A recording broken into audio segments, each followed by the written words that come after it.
Hello, everybody. We are going to be presenting our evaluation of the limitations of the EPA's landfill gas emissions model. We come from Clemson University, so we named our team LandGEM Consulting after the Clemson Tigers. I'm Derek Kosydar. I'm Nia Del Rio. I'm Hope Owens. And I'm Ryan Fisher. First, we want to just go over SWANA's problem statement. The problem statement is evaluating the limitations of the EPA's gas emission model, LandGEM, and developing an alternative method for land gas emissions. The main goals of this competition is to evaluate the EPA's method, to estimate potential biases, and to develop an alternative method. So in general, we noticed that landfill contributes to about 17% of methane emissions.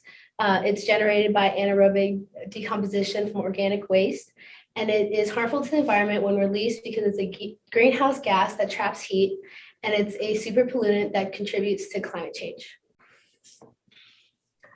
So some of the limitations of LandGEM, EPA's LandGEM is reported to be a little outdated and it may have some flaws. The current issues of LandGEM is that it's based on 13 landfill data.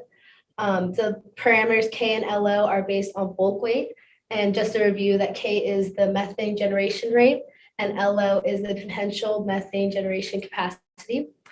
The gas collection system efficiencies vary, so it may not be accurately proportional to the conditions of a landfill, and that there's no temperature factor in LandGEM currently. And most importantly, there's not enough user-specific information in LandGEM. So our approach towards tackling this problem, we wanted to first understand the EPA's current model.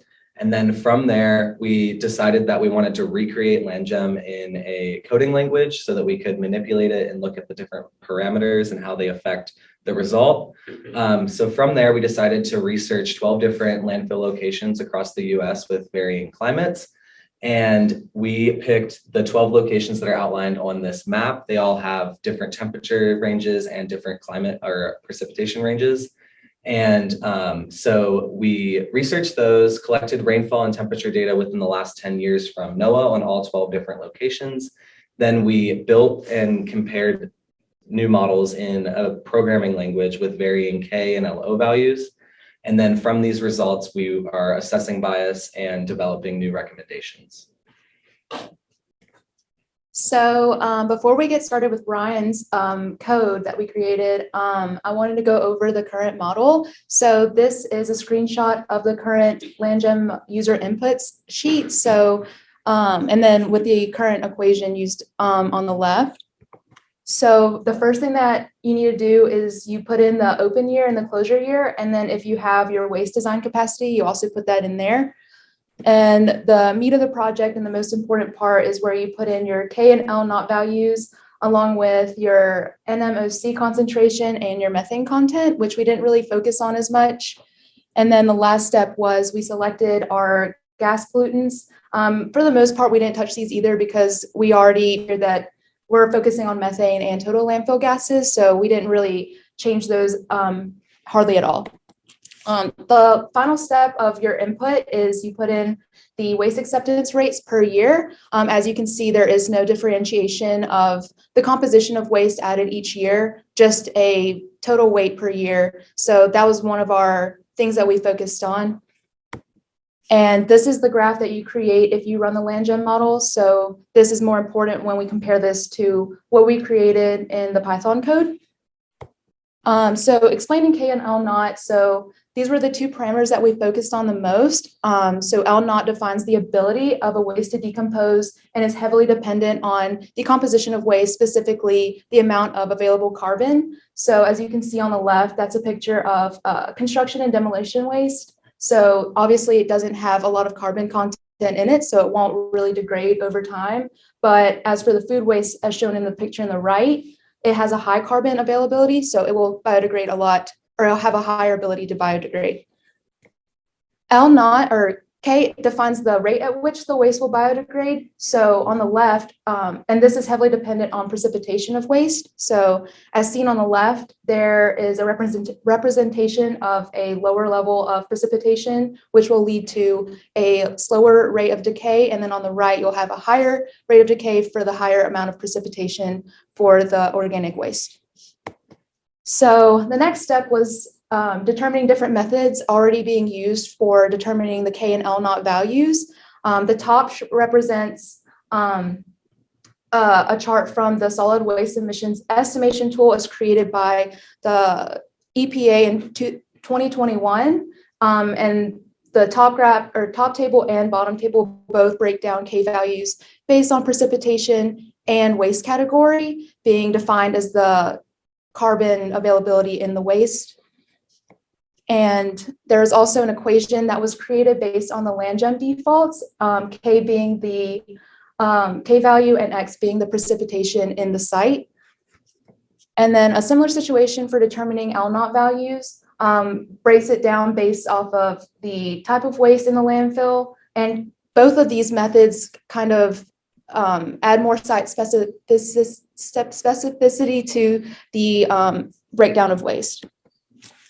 Another method for determining L naught was an empirical method created based on the degradable organic carbon, and then another matrix based off of waste category and precipitation as defined in the different manuals, such as the Manual Mexico landfill gas model, where the different regions basically just describe the precipitation in different areas.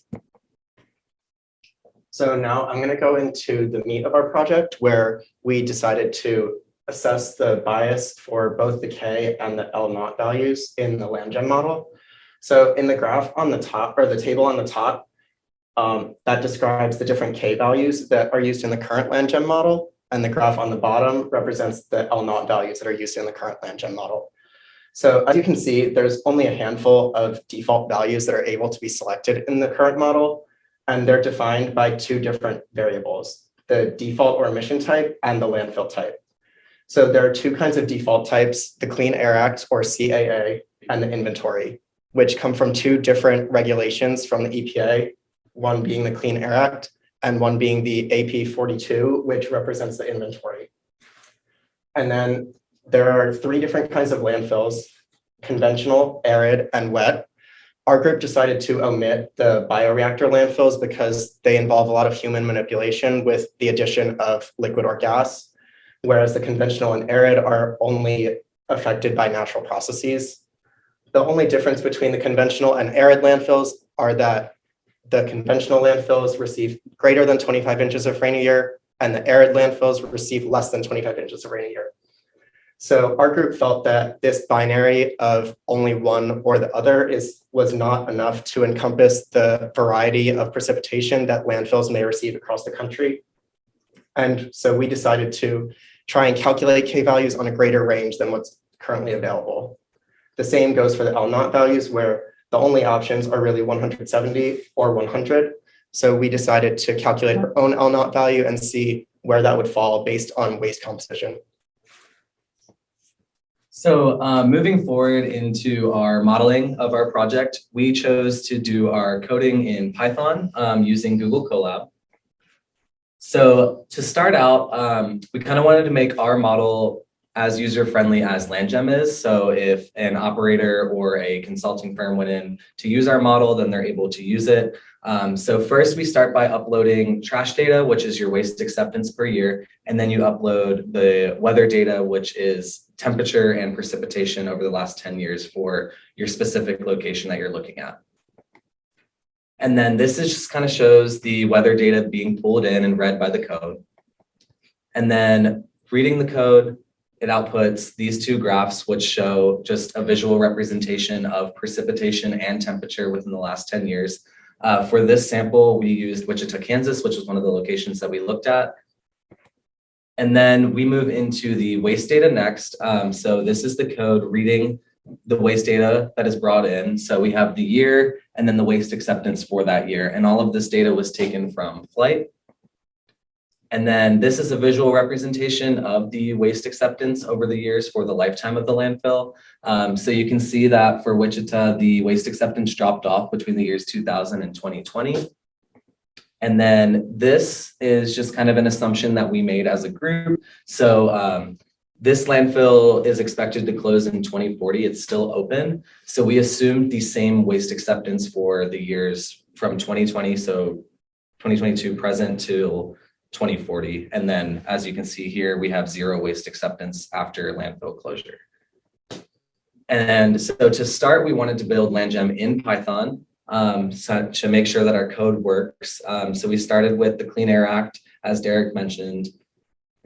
And then our code reads through the data that's put in for precipitation. So we have greater than 25 inches. So we're looking at the Clean Air Act. So our K value is 0.05 and our LNOT value is 170. And then this right here is a representation of kind of the math that the current model does. So this right here does this equation. So that's just kind of to make it simple for understanding purposes. So all that code is doing is this right here. And then we have an output for that equation, which shows the methane emissions over the lifetime of the landfill. So after closure, you can see methane is still being produced, but it's less over the years. And we did the same thing for inventory. The code runs for inventory every time as well and has the same output, but it's a different graph because it's different K and LNOT values.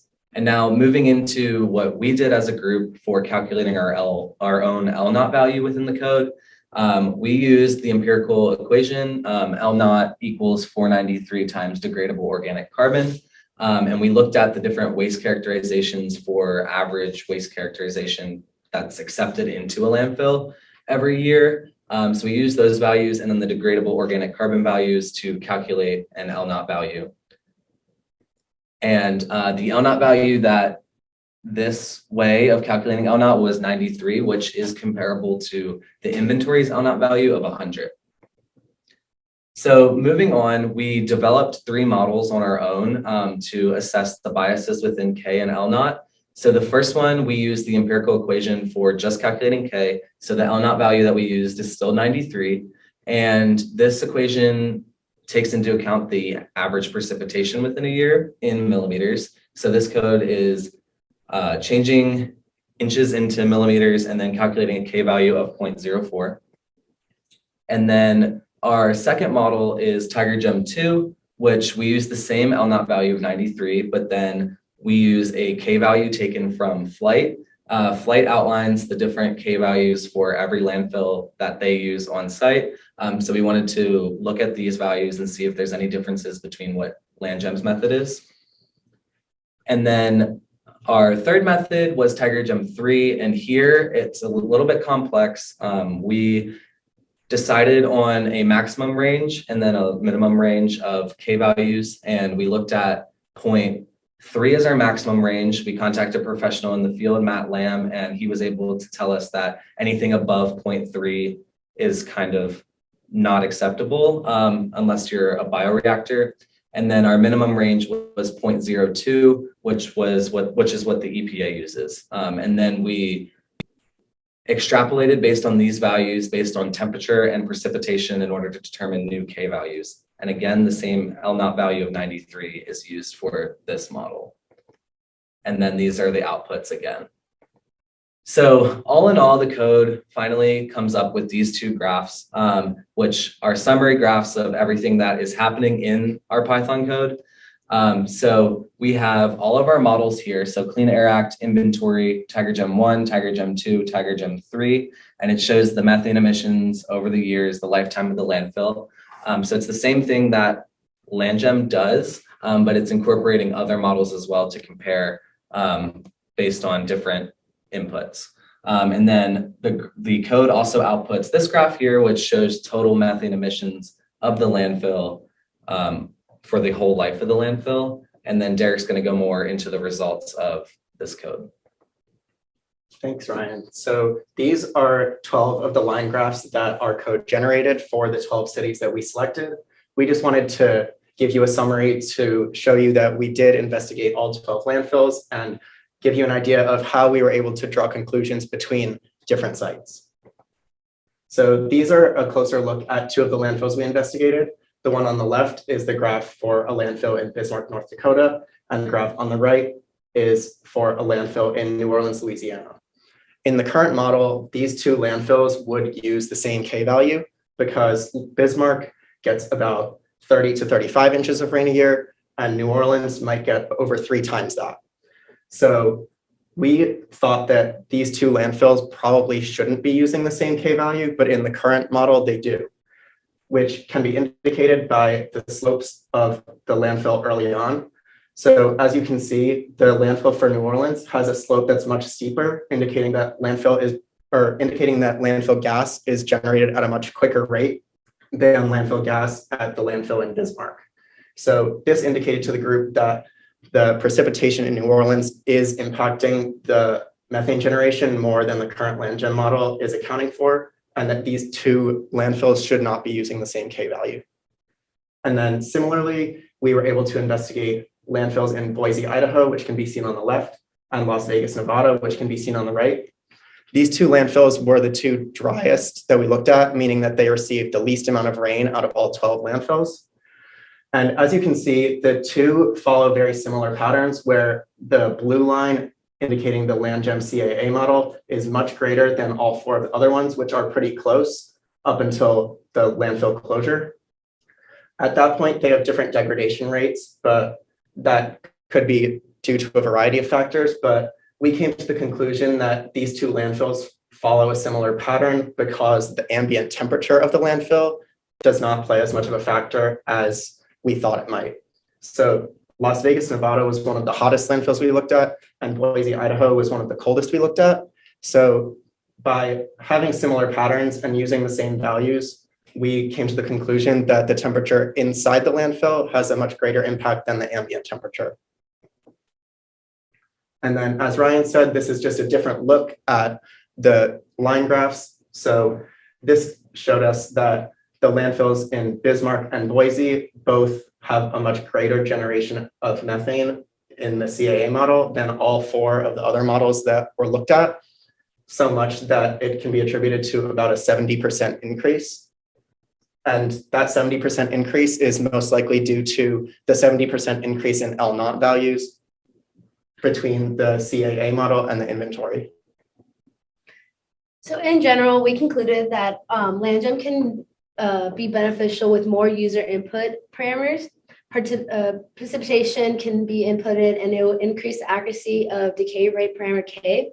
Variation in K will lead to more precise calculation of methane generation, and it eliminates any inconsistencies between average rainfall and heavy rainfall. So we also found that a waste characteristics input would increase the accuracy of LO. As you can see in this pie chart, there's a lot of different compositions to landfills, and that organic waste such as paper, food waste, and yard scraps contribute a lot to methane emissions. We found that temperature is not a factor displayed in LandGEM. Our results of our methane emissions did not vary when temperature varied. So in general, we see that LandGEM should follow suit a little bit more of the SWEET model, which was created in 2021. It has a little bit more of a specific site parameters that focus a lot on climate and waste composition. And lastly, these are the impacts of our solution. We found that our solutions may benefit the environment beneficially because it has an accurate calculation of methane emissions. This will allow regulations and permits to better reflect the emissions that are leaking into the atmosphere. Economically, our method requires a little bit more knowledge of a landfill. So some landfills may not be able to do that on their own. So they might have to consult a third party, and that will increase their fees. But because there's a more accurate calculation of methane emissions, owners can see if their landfill is more suitable to gas to energy systems. Lastly, we see that society can increase or decrease landfill tipping fees due to either if their needs for more consulting fees or if they are able to produce gas energy systems that increase their profit. But it will increase the health of the public because we'll see a little bit more specific waste that goes into our landfill, and that will lead to a better health for the public because we know what's being emitted into the environment. Lastly, we see that our method is a little bit more sustainable for methane generation. If a land is suitable for gas to energy, systems, it will increase the profit, but it would also help the environment with not leaking methane emissions. And more knowledge of waste can lead to better regulations of waste, because now we know what's going into a landfill, and we can create limitations for that waste so that there's less methane emissions. And thank you all for joining us today. We're here for any questions if there are any.